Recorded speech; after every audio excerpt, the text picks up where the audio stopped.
Hello, hello. If you are new here, my name is Louise. I am starting a series titled The Truth About LGDs, Livestock Guardian Dogs. And I've got Foxy here with me today. And the second item that we are going to squash today is that livestock guardian dogs should have free roam. That's a no, right? Yeah, we don't give free roam. So there is a few reasons why we don't free range our livestock guardian dogs. The biggest being that we want to keep them safe. So these dogs are worth their weight in gold.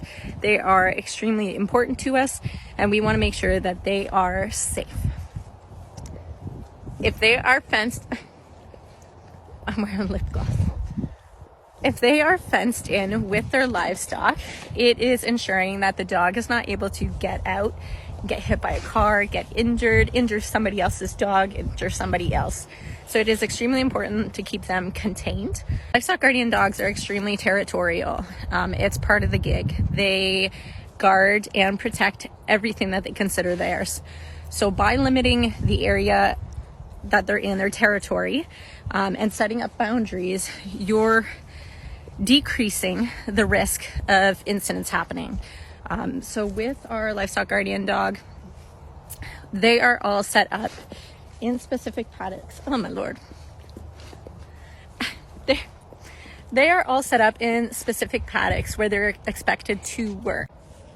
Diesel and Fox are set up in this paddock here with the sheep. We are rotationally grazing and we are using electric sheep netting. They move around with the livestock, but that netting is still building that boundary, and they know where their job begins and ends. If for whatever reason one of my dogs were to get loose, they would not be territorial or aggressive towards somebody coming onto our farm, because that is not their area to guard. So if they get loose, they're just going to act like regular dogs. And they are only expected to protect their livestock and protect their territory. By setting up clear boundaries and fencing, we are telling them that this is their territory specifically. These are their boundaries.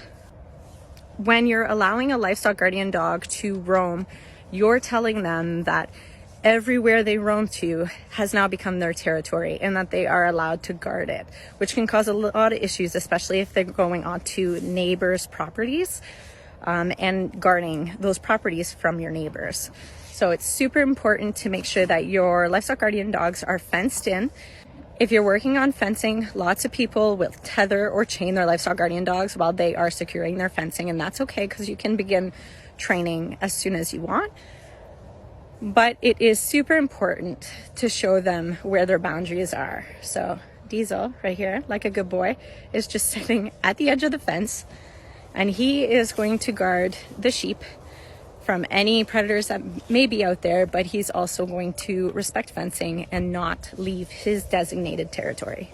Setting up boundaries and limiting the ability to roam is actually setting your dog up to succeed.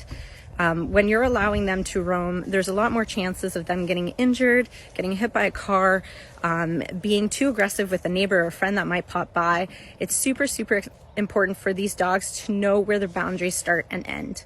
So no, we're going to squash that. We do not let livestock guardians roam. Livestock guardian dogs cannot do their job if they are not with their livestock